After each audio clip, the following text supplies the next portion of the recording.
बघा, आज आपण मस्त ढाबा स्टाईल चमचमीत अंडा करी बनवून घेतली आहे। आजची ही अंडा करी बनवण्याची पद्धत अगदी ढाब्यावर मिळते तशी चमचमीत बनवून घेतली आहे। महत्त्वाचं म्हणजे ह्या अंडा करीची टेस्ट वाढवण्यासाठी आणि करीला दाटसरपणा येण्यासाठी आपण एक सिक्रेट पदार्थ वापरलाय आणि त्याहून महत्त्वाचं म्हणजे आजची अंडा करी बनवण्याची आपली पद्धत सुद्धा युनिक आहे। त्यासाठी व्हिडिओ शेवटपर्यंत पहा आणि व्हिडिओला लाईक जरूर करा। सर्वात आधी अंडा करीसाठी मी 6 अंडी उकडून कवच काढून घेतले। या अंड्यांना मसाला मुरण्यासाठी काट्या चमच्याने आपल्याला ह्या पद्धतीने होल करून घ्यायचे आहेत किंवा सुरीने सुद्धा कट देऊ शकता। पण सुरीने कट दिल्यावर अंड्याचा आतील पिवळा भाग बाहेर येण्याची शक्यता असते, म्हणून काटा चमच्याने मी नेहमी ह्या पद्धतीने होल करून घेते। सगळ्या अंड्यांना ह्या पद्धतीने होल करून घेऊयात। आपण सगळ्या अंड्यांना होल करून घेतलेत। आता ह्यामध्ये अर्धा चमचा हळद घेऊयात, अर्धा चमचा लाल मिरची पावडर घेऊयात आणि चवीनुसार अर्धा चमचा मीठ घेऊयात। आता मसाल्यामध्ये अंडी मस्त अशी घोळवून घेऊयात। ही बघा, वाडग्यामध्ये घेतल्यामुळे अंडी घोळवायला अगदी सहज शक्य झालं आणि मस्त अशी अंडी मसाल्यामध्ये घोळली गेली आहेत। आता आपण ही फ्राय करून घेऊयात। अंडी आपण सेपरेट फ्राय करून घेणार नाही आहोत। ज्या कढईमध्ये ग्रेव्ही बनवणार आहोत त्याच कढईमध्ये फ्राय करून घेणार आहोत। त्यासाठी कढईमध्ये 4 चमचे तेल घेतले। तेल छान गरम झालंय। ह्यामध्ये काही खडे मसाले घेऊयात।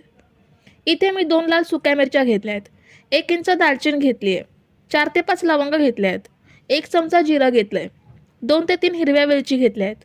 ह्या तेलामध्ये ॲड करूयात। त्याचसोबत 2 तिखट हिरव्या मिरच्या बारीक कापून घेतल्या आहेत, त्या ॲड केल्या। आता गॅसची फ्लेम पूर्णपणे स्लो करायची आणि अंडी ह्यामध्ये ॲड करूयात। अंडी या खडा मसाल्यांसोबत परतून घेऊयात।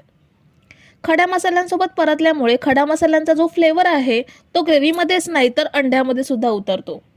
मोस्टली आपण आधी अंडी फ्राय करून घेतो आणि मग ग्रेव्हीला फोडणी देतो, पण इथे आपण जी पद्धत वापरतोय त्यामुळे खडा मसाल्यांसोबत अंडी सुद्धा एकत्रच फ्राय होतील।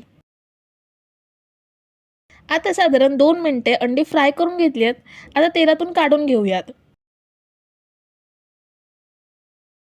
आता यामध्ये 2 मीडियम साईजचे कांदे बारीक कापून घेतलेत, ते ॲड केले।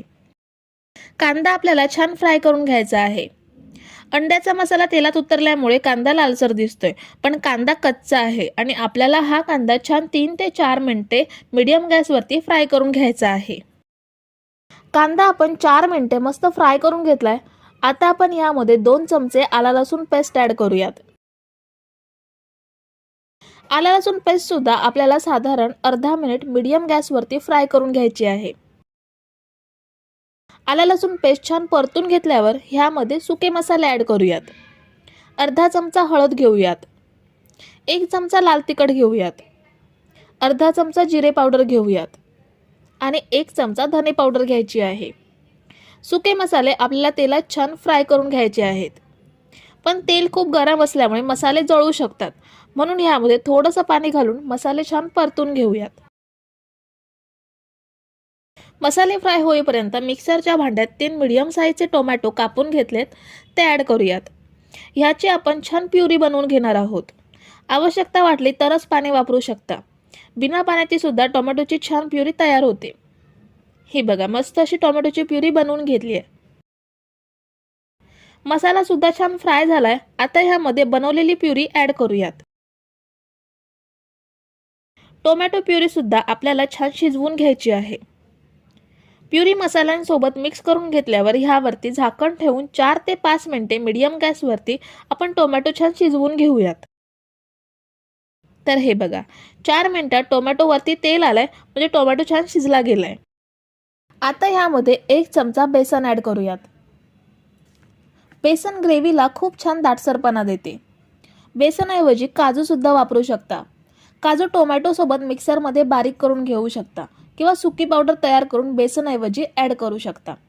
पण बेसनमुळे सुद्धा अंडा करीला खूप छान टेस्ट येते आणि ग्रेव्हीला छान दाटसरपणा सुद्धा येतो।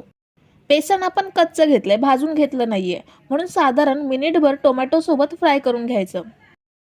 बेसन टोमॅटो सोबत परतून घेतल्यावर आपल्याला ह्यामध्ये पाणी ॲड करायचं आहे। इथे मी साधारण 2 ग्लास एवढं पाणी ॲड करते। तुम्ही भाकरीसोबत किंवा चपातीसोबत किंवा भातासोबत जेवढी पातळ हवी असेल तेवढी कन्सिस्टन्सी ॲडजस्ट करू शकता. बेसन वापरल्यामुळे ग्रेव्ही पातळ होत नाही, खूप छान बनते. आता यामध्ये चवीनुसार मीठ आणि अर्धा चमचा गरम मसाला ॲड करूयात.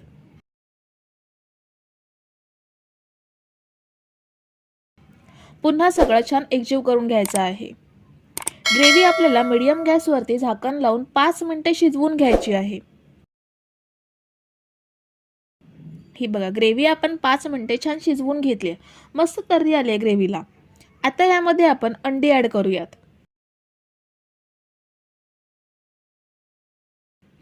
थोडीशी बारीक चिरलेली कोथिंबीर आणि 1 चमचा कसुरी मेथी ॲड करूयात. आता सगळं छान मिक्स करून घेऊयात. कसुरी मेथी आणि शिजवलेल्या मसाल्यांचा फ्लेवर अंड्यामध्ये मुरला पाहिजे, म्हणून 2 मिनिटे झाकण लावून वाफ काढून घेऊयात. तुम्ही जर इथेपर्यंत रेसिपी बघताय तर तुम्हाला एक विनंती आहे की व्हिडिओला एक लाईक जरूर करा. 2 मिनिटे आपण मस्त वाफ काढून घेतली. आपली मस्त अशी ढाबा स्टाईल चमचमीत अंडा करी तयार झाली आहे.